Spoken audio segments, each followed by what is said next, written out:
जिसका आपके साथ कर्मों का लेना देना होता है वही बेटा बनकर, बेटी बनकर, दामाद बनकर और बहू बनकर आता है। लेना देना नहीं होगा तो नहीं आएगा। इसलिए आज की ये कहानी आपको बहुत कुछ सोचने पर मजबूर कर देगी। इसलिए इस कहानी को अंत तक बड़े ध्यान से देखिएगा और समझने की कोशिश कीजिएगा। आज की ये कहानी कर्मों के खेल की, कर्मों के लेन देन की है। एक फौजी था, उसके माँ नहीं, बाप नहीं, शादी नहीं की, बच्चे नहीं, भाई नहीं, बहन नहीं, अकेला ही कमा कमा के फौज में जमा करता रहा। तो थोड़े दिन में एक सेठ जी जो फौज में माल सप्लाई किया करते थे, उनसे उनका परिचय हो गया और दोस्ती हो गई। सेठ जी ने उन्हें कहा, जो तुम्हारे पास पैसा है वो उतने के उतना ही पड़ा है, तुम मुझे दे दो, मैं कारोबार में लगा दूंगा तो पैसे से पैसा बढ़ जाएगा। फौजी ने सेठ जी को पैसा दे दिया। सेठ जी ने कारोबार में वो पैसा लगा दिया। कारोबार उनका चमक गया, खूब कमाई होने लगी, कारोबार बढ़ गया। थोड़े ही दिन में लड़ाई लग गई। लड़ाई में फौजी घोड़ी पर चढ़कर लड़ने गया। घोड़ी इतनी बेकार और बदतमीज थी कि जितनी जोर से लगाम खींची उतनी ही तेज भागे। खींचते खींचते उसके गलफर तक कट गए, लेकिन वो दौड़कर दुश्मनों के गोल में जाकर खड़ी हो गई। दुश्मनों ने वार किया, फौजी भी मर गया, घोड़ी भी मर गई।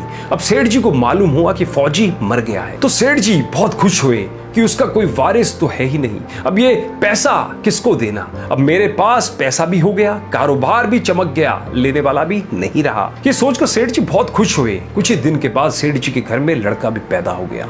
अब सेठ जी और खुश कि भगवान की बड़ी दया है, खूब पैसा भी हो गया, कारोबार भी हो गया, लड़का भी हो गया, लेने वाला भी मर गया। सेठ जी बहुत खुश। वो लड़का होशियार था, पढ़ने में समझदार था। सेठ जी ने उसे पढ़ाया लिखाया। जब वह पढ़ लिख कर बड़ा हो गया तो सोचा कि अब ये कारोबार संभाल लेगा, चलो अब इसकी शादी कर दें। शादी करते ही घर में बहू रानी आ गई। अब उसने सोचा कि चलो बच्चे की शादी हो गई है, अब कारोबार संभालेगा। लेकिन कुछ ही दिनों में बच्चे की तबीयत खराब हो गई। अब सेठ जी डॉक्टर के पास, हकीम के पास, वैद्य के पास दौड़ रहे हैं। वैद्य जी जो दे रहे हैं, दवा खिला रहे हैं और दवा असर नहीं कर रही, बीमारी बढ़ती ही जा रही है, पैसा बर्बाद हो रहा है और बीमारी बढ़ती ही जा रही है, रोग कट नहीं रहा है, पैसा खूब लगे जा रहा है। अब अंत में डॉक्टर ने कह ही दिया कि लाइलाज मर्ज हो गया है, इसको अब असाध्य रोग हो गया है, ये बच्चा 2-3 दिन में मर जाएगा।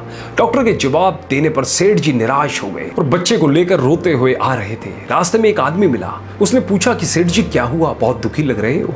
सेठ जी ने कहा, ये बच्चा जवान था, हमने सोचा बुढ़ापे में हमारा सहारा बनेगा, शादी होते ही अब ये बीमार हो गया, हमने इसके लिए खूब पैसा लगा दिया, जिस डॉक्टर ने जितना मांगा उतना दिया, लेकिन आज डॉक्टरों ने जवाब दे दिया, अब ये बचेगा नहीं, असाध्य रोग हो गया है, इसे लाइलाज मर्ज है, अब घर ले जाओ, 2-3 दिन भी कटना मुश्किल लगता है। आदमी ने कहा, अरे सेठ जी तुम क्यों दिल छोड़ रहे हो? मेरे पड़ोस में वैद्य जी दवा देते हैं, 2 आने की पुड़िया खाकर मुर्दा भी उठकर खड़ा हो जाता है, जल्दी से तुम वैद्य जी की दवा ले आओ। सेठ जी दौड़ कर गए, 2 आने की पुड़िया ले आए और पैसा दे दिया। पुड़िया ले आए, बच्चे को खिलाई, बच्चा पुड़िया खाते ही मर गया। बच्चा मर गया। अब सेठ जी रो रहे हैं, सेठानी भी रो रही है और घर में बहुरानी और पूरा गांव भी रो रहा है।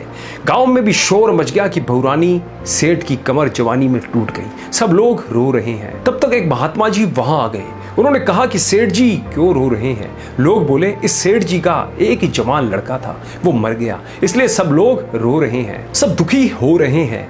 महात्मा बोले, सेठ जी क्यों रो रहे हो? सेठ बोले, महाराज जिसका जवान बेटा मर जाए वो रोएगा नहीं तो क्या करेगा? वो महात्मा बोले, तो आपको क्यों रोना? सेठ मेरा बेटा मरा तो और किसको रोना? महात्मा बोले, और उस दिन तो आप बड़े खुश थे। सेठ किस दिन? वे महात्मा बोले, अरे जिस दिन फौजी मर गया, सोचा कि अब पैसा भी नहीं देना पड़ेगा, माल बहुत हो गया, कारोबार खूब चमक गया, अब देना भी नहीं पड़ेगा, इसलिए बहुत खुश थे। महात्मा सेठ जी बोले, वही फौजी पैसा लेने के लिए बेटा बनकर आ गया, पढ़ने में, लिखने में, खाने में, पहनने में और शौक में, श्रृंगार में जितना लगाना था लगाया, शादी ब्याह में सब लगाया और ब्याज दर ब्याज लगाकर डॉक्टर को दिलवा दिया। अब जब 2 आने पैसे बच गए वो भी वैद्य जी को दिलवा दिए और पुड़िया खाकर चल दिया। अब कर्मों का लेना देना पूरा हुआ। सेठ जी ने कहा, हमारे साथ तो चलो कर्मों का लेना देना था, चलो हमारे साथ तो जो हुआ सो हुआ, लेकिन वो जवान बहुरानी घर में रो रही है, जवानी में उसको धोखा देकर विधवा बनाकर चला गया, उस बेचारी का क्या जुर्म था?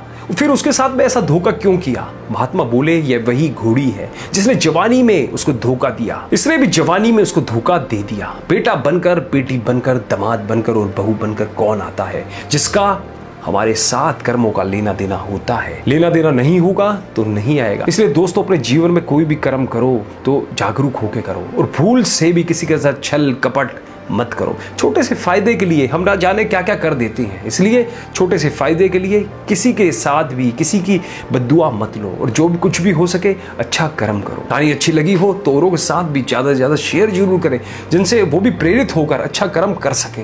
धन्यवाद।